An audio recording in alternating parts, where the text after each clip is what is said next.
Welcome to Professor Game Podcast, where we interview successful practitioners of games, gamification, and game thinking who brings the best of their experiences to get ideas, insights, and inspiration that help us in the process of getting the students to learn what we teach. And I'm Rob Alvarez. I teach and work at IE Business School in Madrid, where we create interactive and engaging learning materials. Want to know more? Go to professorgame.com/subscribe, start on our email list, and ask me anything.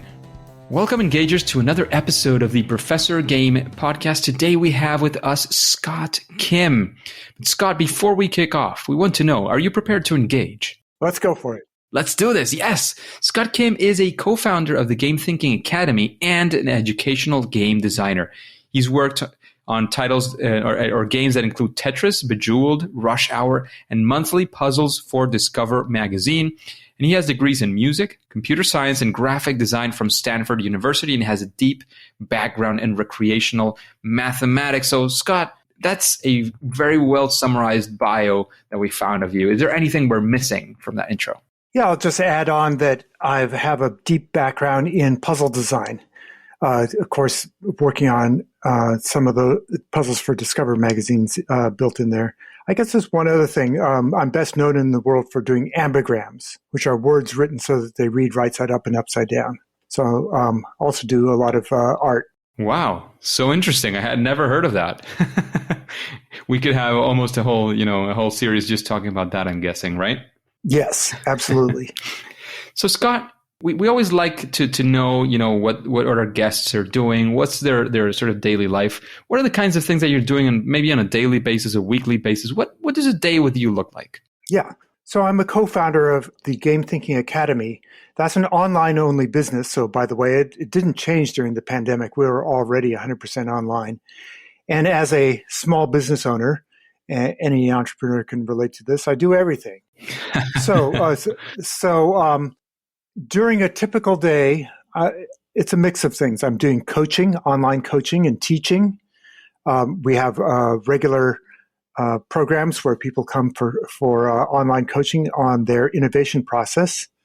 These are product entrepreneurs and product designers. I'm also do a great deal of filmmaking, animation, storyboarding to run a weekly YouTube channel. So a great deal of video work. I have a graphic design background, so I also am the house graphic designer for our PDFs and work on, and do a lot of writing, scripts for videos, but also marketing writing, and of course maintain our website and do work with clients. So all of the above.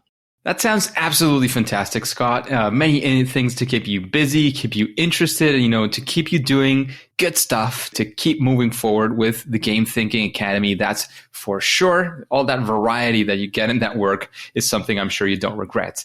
And as you probably know by now, Scott, we like to sort of start strong in this podcast. We like to start strong with the lessons and the learning. So that's why we go for a story where you can tell us about one of those times where, you were going north and things went south, where, you had one of those fail moments or first attempts in learning.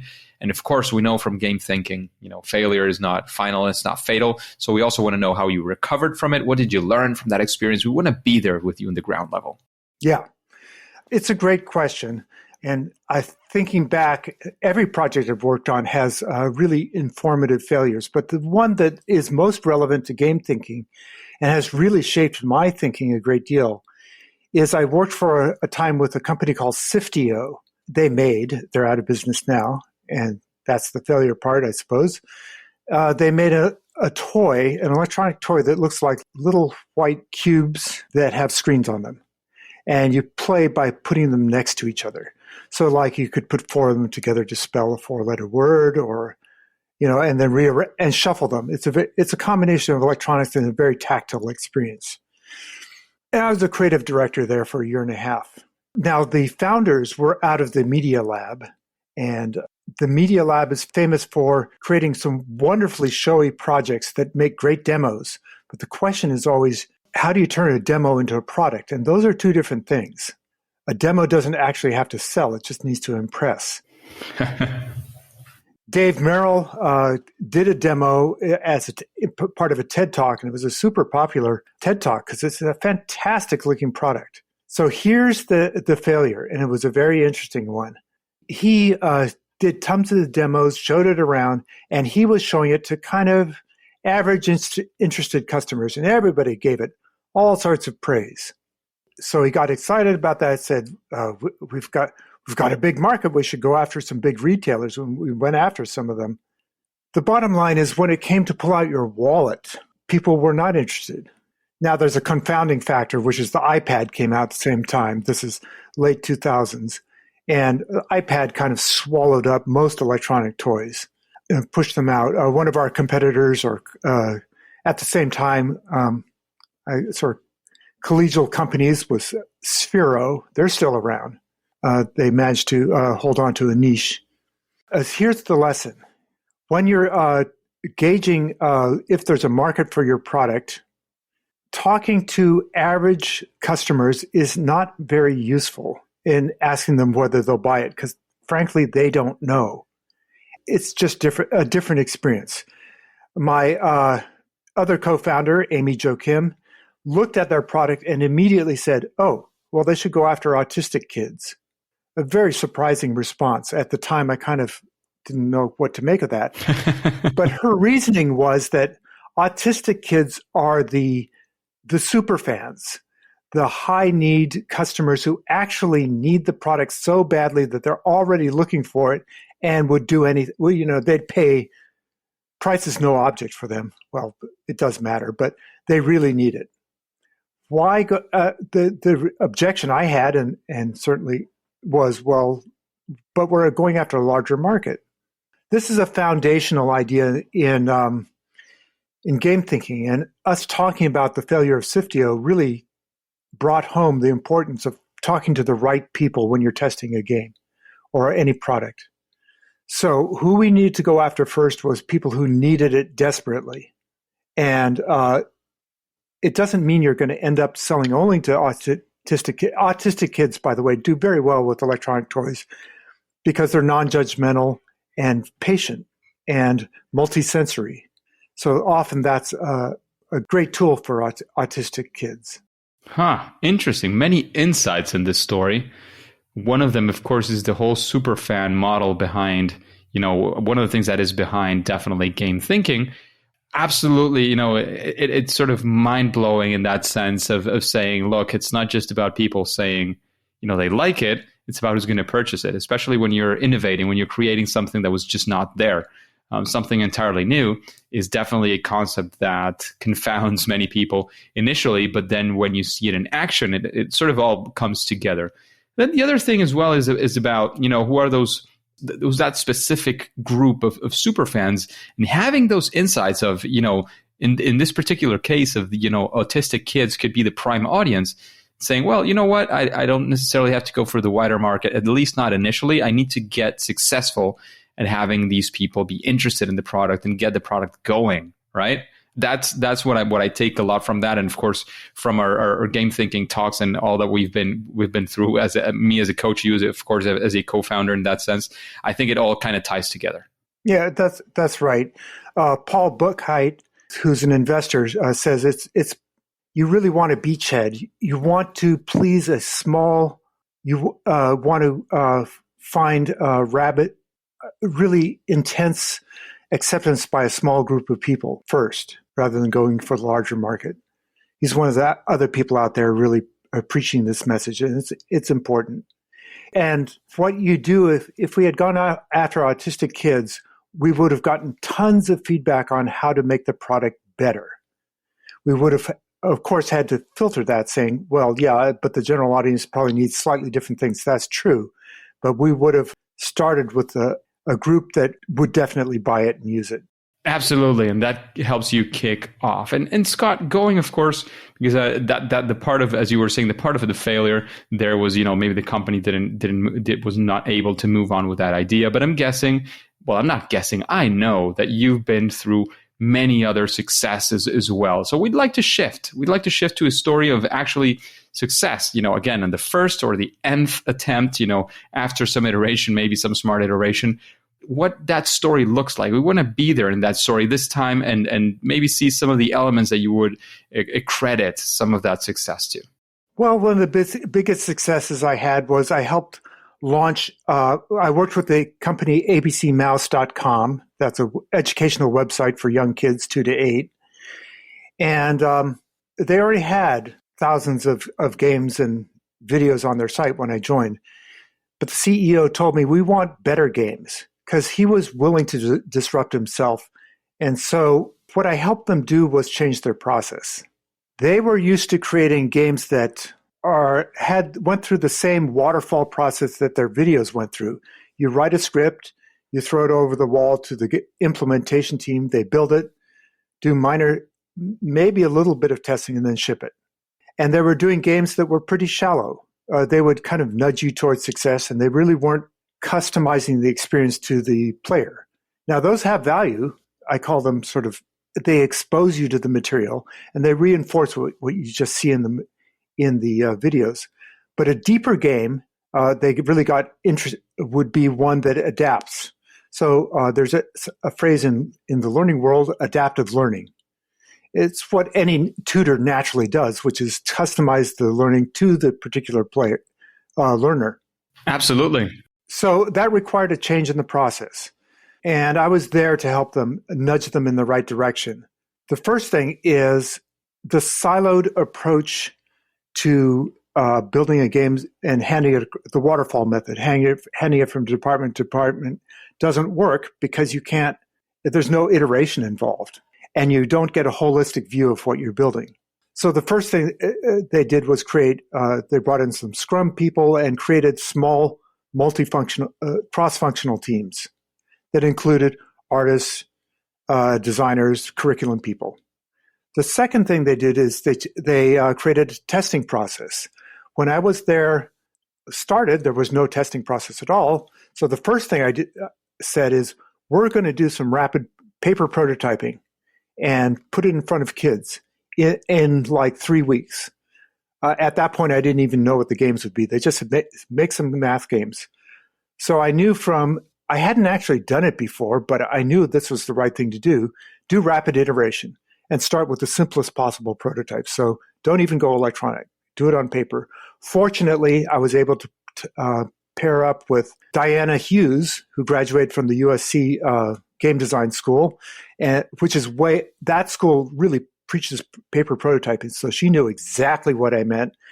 We went out and started testing. And to Age of Learning's credit, they're the parent company of ABC Mouse. They said, go for it. We've never done it before, but go for it. Go do it. We learned a ton. We videoed those tests, and partly inspired by that, they created a testing department, and they test their products like crazy now. The last big change was when you create a prototype, how refined should the art look like? The founders of Age of Learning are people from whose superpower is marketing. They're very good at creating highly refined and effective art and communication. And so for the first prototype that we tested on a lot of people, they insisted that the art looked perfect. That created some problems. It took several months longer than it should have. And they were so invested in the art, it became hard to change. So the company made that mistake, but only once. And then we said, well, we've got to change this. So the solution was to create an art style that was super easy to create, but also looked good enough that it would make the execs happy. There's a little bit of politics here. And most importantly, communicate to the people playing the game that this is not a finished product. If they think it's a finished product, then the users, the testers, will look at it and start critiquing the art, same as the executives. Absolutely. So we now have a product. It's out in the market. It's called Mastering Math, and it actually delivers on the promise of adaptive learning. It's for teaching basic number concepts. This is like early, like first grade. It's been tested heavily, and it will figure out what you're not understanding and reroute you. It won't just make you keep repeating the same lesson. It'll adapt to what you need, and it's much more effective than games that aren't adaptive. I'm sure, absolutely sure. I mean, that sounds absolutely fantastic because, you're in a way, you're helping people go through all those difficulties and adapting to where they are. Because one of the things that can be problematic is when you massify and when it's everything for the mass, it's for no one, right? If it's for you, it's probably finding you where you are at and helping you where you're at.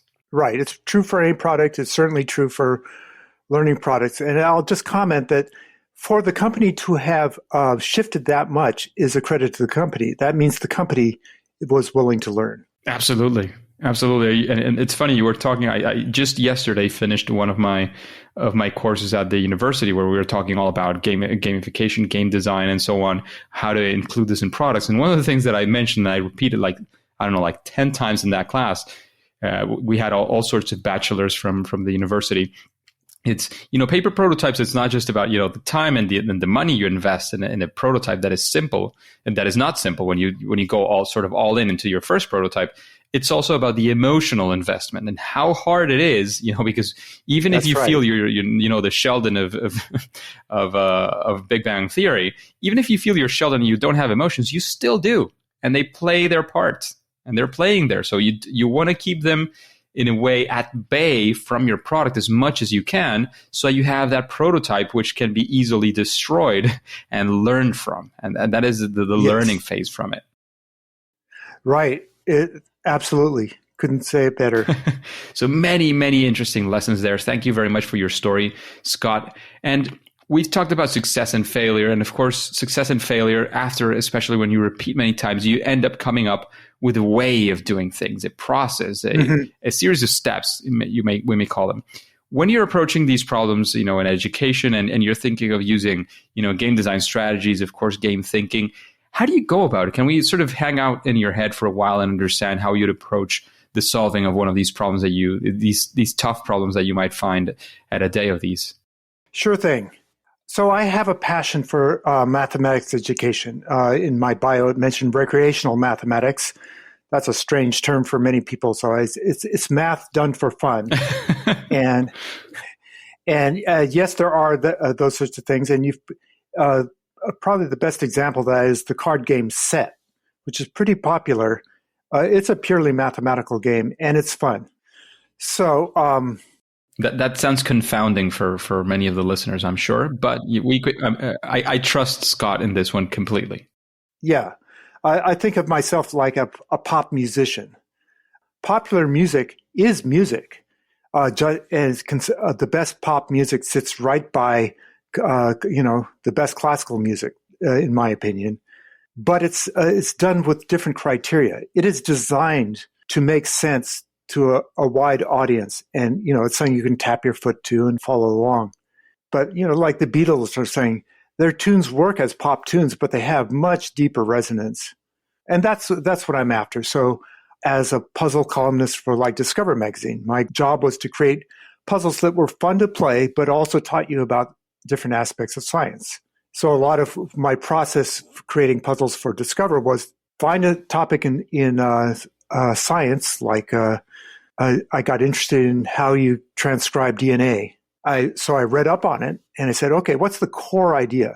I would get it down to just one idea. You can't cover everything. And it was that you transcribe short sequences and then you stitch them back together by looking for overlaps. Overlaps where you see the same pattern reproduced. Now, how do I turn this into a game? I need something that's easy to manipulate and understand.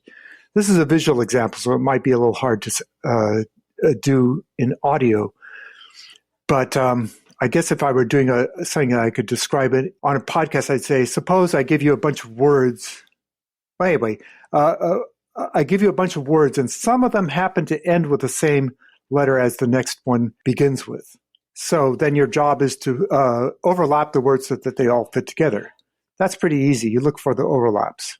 And what you're doing in that process, that's a pretty easy puzzle to solve. I could make it harder.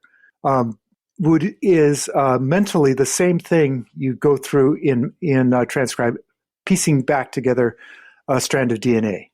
So it's find a tricky situation that's interesting, simplify it, and then make it work in whatever medium you're working in. In that case, it was on paper. So you couldn't actually pick up things. That's a challenge. I like working in, by the way, in different media. If I'm working in interactive media, I always challenge myself, well, how would I do that on paper? I did a whole series of puzzles that were for a games magazine where I took some of the most, like Bejeweled, and I made paper versions of them. Huh. Bejeweled, Tetris, and others. And how can I get at the same idea but make it a game playable on paper? So that's a suggestion, a challenge I love giving to game designers. Take a electronic game, make it on paper, and reverse. Take a paper game or a physical game, and do it on computer, and take advantage of what that medium does. Exactly. Well. The whole the new affordances you have as far as design are interesting to take into consideration. And some of the advantages are very simple but matter. One thing that's always struck me is solitaire on a computer is pretty much the same as solitaire on with the cards. But there's two things. One is you don't lose the deck. You know where it is. And the other thing is shuffling the cards. It just makes it easier. And oddly enough, that matters. It also, of course, reinforces the rules. But small things can sometimes matter. You don't have to change the game completely. But what you don't want to do is reproduce the limitations of the game and do a overly faithful transcription. Yeah, you would have to shuffle the cards with your mouse. That would be a pain in, Yeah, that's a great example. Pain in the neck. Boy, that's how painful. To say the least. Now, that's the puzzle design process. I also want to talk about the game thinking process. The puzzle process is one I've been going through and developing for many, many years. Game thinking is more recently. I learned it from Amy Jo, and I used it recently. And I want to tell you that story. I have a passion for teaching mathematics, and I love mathematical games. I figure I'd like to give all kids a chance to be exposed to those. Not being exposed to how much fun math can be, and the reason why most people are kind of anxious about mathematics is because they've never seen the fun side. That's a real shame to me. It'd be like learning all the rules of grammar and learning vocabulary and the alphabet, but never being exposed to interesting books. That's an outrageous idea, but that's exactly what we do with mathematics. We never show kids the fun side. And anybody who's a mathematician had that epiphany of really enjoying mathematics. So for years, I thought not as a game thinker, I thought as a game designer. I said, well, I'm just going to design a really good math game. I'm going to walk into a school and find a teacher who'll let me show it to their students, and that'll solve everything. Well, most teachers say, well, I'm too busy for that. I'd really love to do that, but I've got to cover all this material. I found a few teachers who would let me do it, but it was only for one period at most. It always went well with the students. They enjoyed it. They got a lot out of it. They could tell me even what they were learning. They were learning a lot about the problem-solving process, not just the particular mechanical skill of like adding two-digit numbers or something like that. And as long as I kept thinking like a game designer, I kept beating my head against this wall. I said, why are these teachers not letting me in? Oh, the problem is the teachers. When I went to learn game thinking, I really changed. I said, instead of me trying to push this solution on the teachers, I'm going to think about what's the problem I'm solving. We call this being in problem space, not solution space. Give up on forget for a moment the solution. What is the problem? The problem is I want to get games in front of kids in a regular way, make it a part of their life, not just once, but regularly. So, okay, at this point, I'm no longer, I have no interest in designing games at all. That's not the point. My focus is getting them in front of kids. The next step is to talk to your superfans, as you well know, since you've studied the game thinking process. So I talked to teachers, and I found, of course, what I already knew, which is they didn't have time for this. Even the ones who were inclined could barely squeeze out time. But rather than saying, oh, the problem is the teachers, I said, well, who else can I talk to? This is a super common thing. When you look for superfans, it's often not who you think it is. The superfans turned out to be parents who have the time and interest, and they want to help me get games in front of kids. And they understood the advantage of doing that. So that's who I found. And then what am I trying to do? Create a one-time experience? Well, game thinking really emphasizes that you want to create a repeatable, pleasurable experience. Yeah. So you think daily, weekly, monthly. Sometimes it's irregular. Like if you're designing a travel app, travel is often irregular unless you're a business traveler. So I set out to make a weekly experience. I didn't know if I could do it, but I really felt like I was on uncharted territory that I would not have gotten to without these insights. And then, so I called the program Math Monday, and it's basically the idea is there at lunchtime, because I found, what's the easiest way to do it? Do it at lunchtime. A lot of schools in elementary schools have lunchtime clubs. So this is like a club. Any kid can go to it. I did it during school so that kids didn't have to get permission or get picked up after school. And there's a big room full of mathematical games all laid out. Nobody's there to tell you what to do. You get to choose what you want to do. It's entirely voluntary. And what happened is over time, kids got excited about it and they'd bring in their friends. So, the last step is a prototype and repeat, test and keep making it better. And that's what I did. I've run it in schools for several years. At this point, the parents are more enthusiastic than I am. They're running it by themselves. And I realized I had leveled up. I had not created something that I had to run myself. And I consider that a victory. Absolutely. It doesn't depend on you being there anymore. That is definitely an upgrade in many ways. It's called Math Monday, and you can see it on mathmonday.net. And now I'm working on the problem of how do I spread this to other schools. It's been spread to a few, but I'm working on creating the materials that allow anybody to run their own. Cool. Sounds very, very cool. Very well done. Just a quick break before we continue. Are you enjoying this podcast? If you're listening through a podcasting app, please subscribe and rate us on the app. This will be of great help to reach more engagers so we can change the world together through gamification. Scott, talking about all these things, we've seen some of your experience. We've seen a good part of your process as well, both in puzzle solving and in game thinking, especially when applied to learning stuff, and especially again in math. Right. What would you say is there? I don't want to call it the silver bullet or anything, but is there some sort of best practice? What's one thing that you'd say? Well, think about this, go through this, do this, and your game thinking project will probably be better off than if you didn't. Yeah, I'm thinking. What's the that core thing? I think the thing is, don't lose the sense of fun, of enjoyment. Every single game I design is something that I would want to play myself. And of course, using myself as a test subject is not the point. It's just that it's genuinely enjoyable. Especially in education, it's easy to lose sight of that, frankly. So I look a lot at what I do for fun or what other people would find just really thrilling. So looking for that fun in a way, right? Yep. That's the most important. No, absolutely. That's absolutely. Yeah. Especially if you're making an educational game, if the game is not fun and it's only educational, well, big news, it's not a game probably, right? Right, exactly.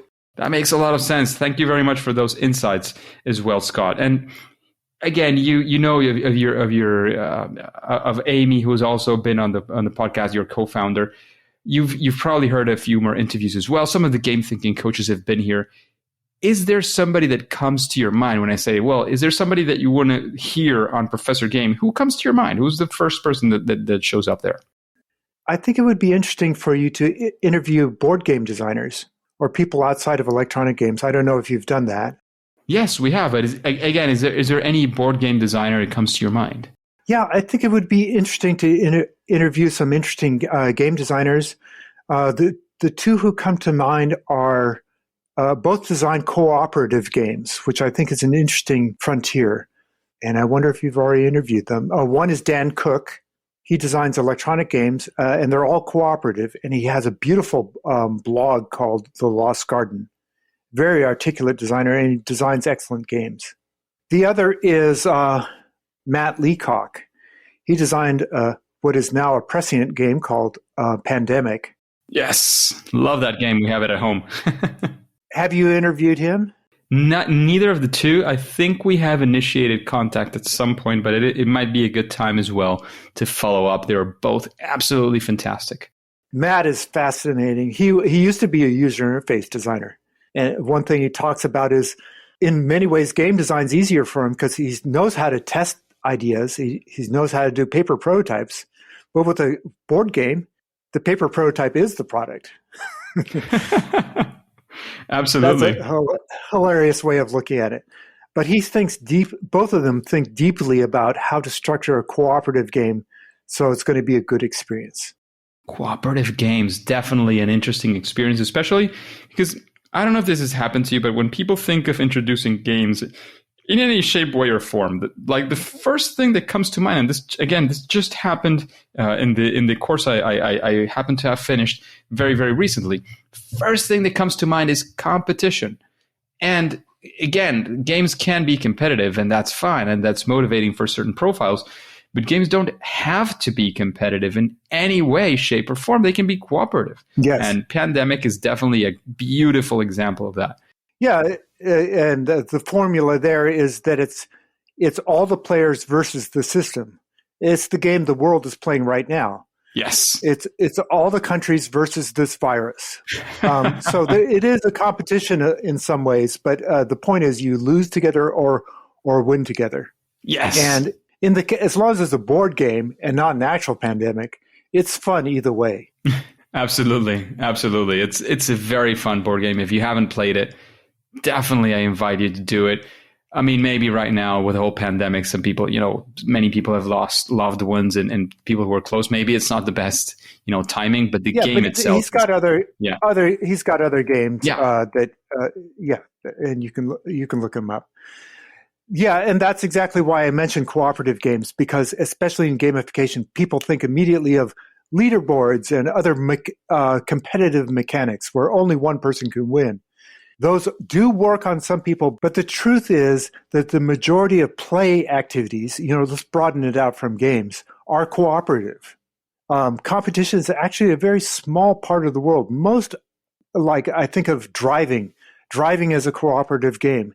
Everybody is conspiring to not hit each other. And, there are too many accidents, and self-driving will definitely help their self-driving cars. But the truth is, I'm astonished at how well that works, at how good humans are at cooperating on this game. And it's easy to see the world and look at how much war and conflict there is. But the truth is there's 100 times more cooperation going on a daily, everyday basis than competition. And that is really the basis of a lot of the work we do in game thinking, designing so good, positive social experiences. Absolutely. Absolutely. And continuing on this rant on recommendations, we have had a couple of guests that you're suggesting. Absolutely fantastic. Dan Cook and Matt Leacock. Is there any book that you would suggest, and of course, to sit right next to the game thinking book on our libraries? Is there something that you would recommend us to read? Let's see. Yeah, for other books besides the game thinking book, one of my top recommendations, and this crosses a lot of fields, is Understanding Comics. Interesting one. I have never heard of it. Okay, it's by a fellow named Scott McCloud. It's a graphic novel about graphic novels, about what goes into telling stories. And games and user interfaces are, at a really basic level, a continuation of the ancient art of storytelling. Graphic novels are even more relevant than text storytelling because they're visual. And so it's a profoundly deep and useful book. Sounds very, very interesting, and a book I definitely have to read as a comic book fan myself. Yes, he has written comic books as well, and he's got also some practical books on drawing comics and developing stories and so on. But this one is philosophical, and it's stunningly good, and I refer to it constantly. He really nailed some basic concepts. Beautiful, beautiful. And once again, we're talking about recommendations, and might be a difficult one. What would you say, Scott, is your favorite game? Yeah, it is hard, but I can give you a few answers. Tetris is the game that got me into game design. When I first played that in the 1980s, it was like, oh, that's a game for me. I really got into it. I made it a goal to meet the designer of Tetris, Alexei Pajitnov. I did. I worked with him actually on some game design. Interesting. And we were both fascinated by recreational mathematics. It's not surprising. Makes a lot of sense. That's a beautiful and very well designed game for sure, and referred to in so many ways. And a fun fact, I relatively recently realized, like pretty late in my life, that Tetris comes from, the every one of those pieces have four, pieces themselves. I had never, it blew my mind when I realized, every single one of those pieces has four squares, right? And furthermore, that's all the shapes you can make with four squares. Yes. Including a couple pairs of mirror images, because you're only allowed to rotate, not flip pieces. Yeah. Which brings me to my favorite puzzle, which is pentominoes. Pentominoes are the same idea, but with 5 squares. I just did a number of interviews with people who are way into pentominoes, and it's the richest puzzle, the physical puzzle that I know of, and I really enjoy it. It's even more fun if you join 5 cubes together, not squares, because then you can go 3-dimensional. Oof. So the first question is, how many different ways are there to join 5 squares? Tetris, there's 7 different pieces. 5 if you exclude mirror images.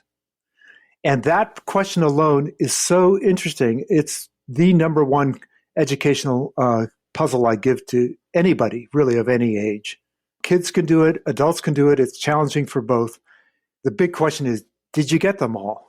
This question so fascinated. Pentominoes were, and pento means 5, of course. This piece of recreational mathematics first appeared in Martin Gardner's column, Mathematical Games, in the magazine Scientific American in the mid-50s. The science fiction author Arthur C. Clarke saw it and got so fascinated with them that he put it into 2001.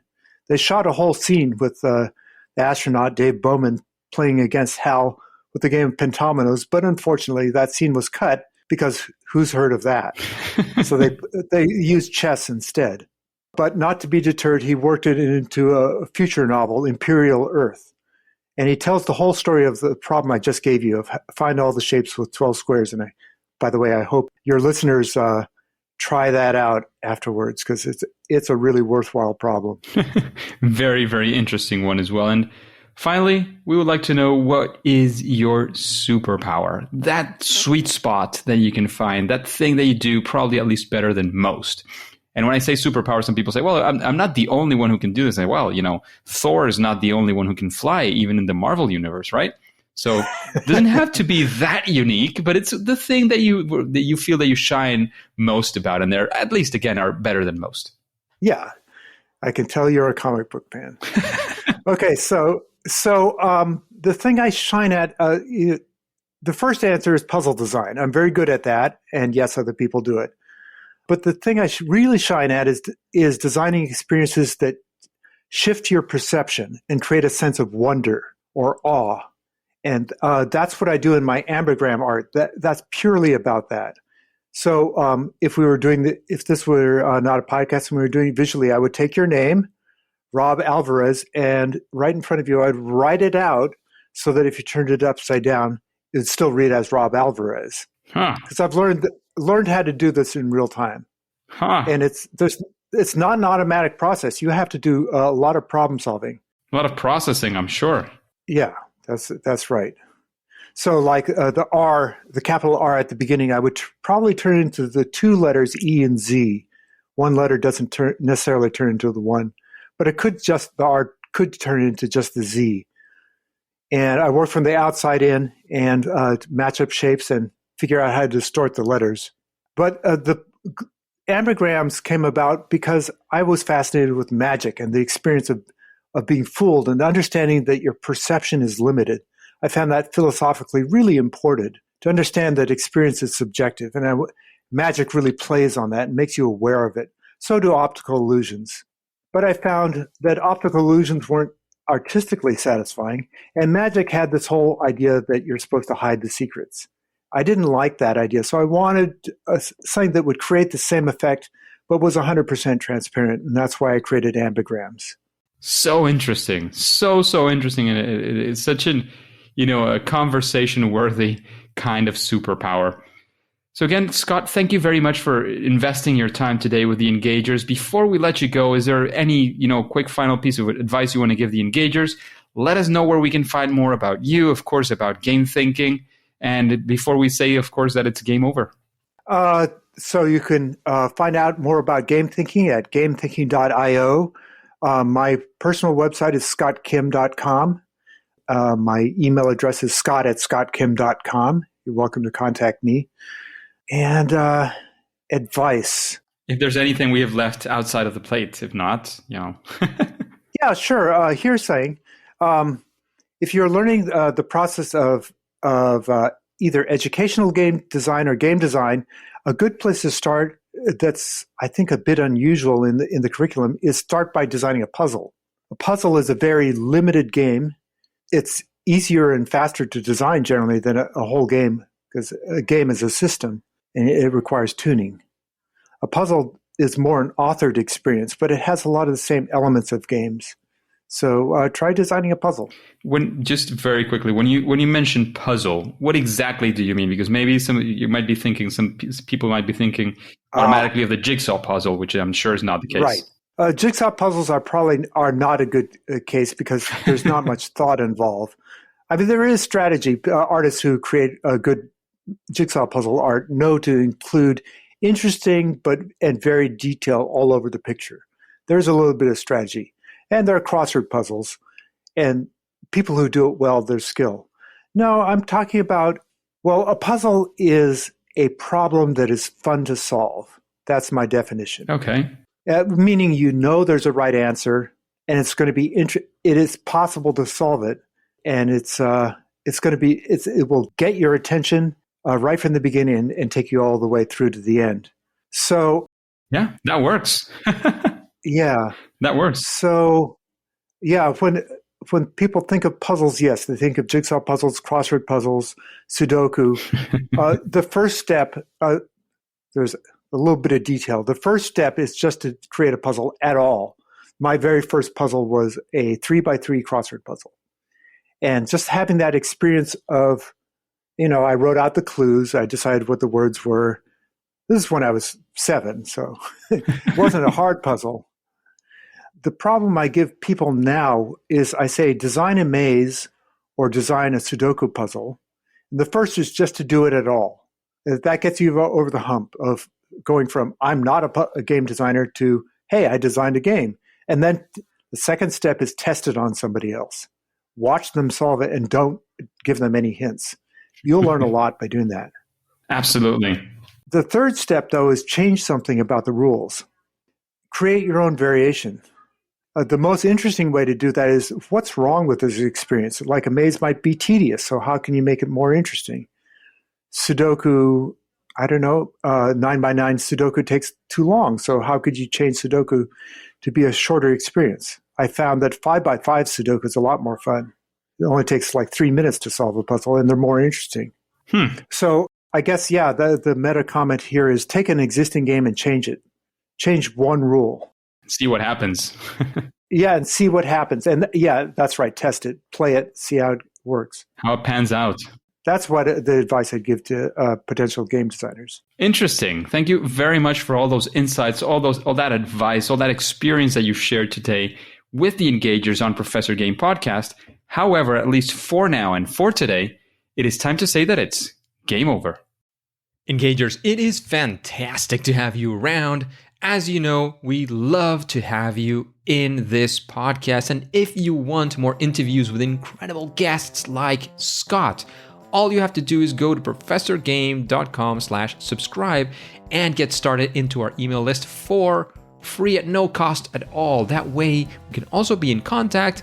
You will be able to reply to emails, talk to me, talk to the team, and be the first to know of any opportunities that Professor Game might have for you, any news, any happenings that we might be able to talk to you about. And of course, before you go on to your next mission, remember to subscribe, or actually now it's called follow in many of the apps. So follow Professor Game Podcast on your favorite podcast app so that you can listen to our next episode of Professor Game. See you there.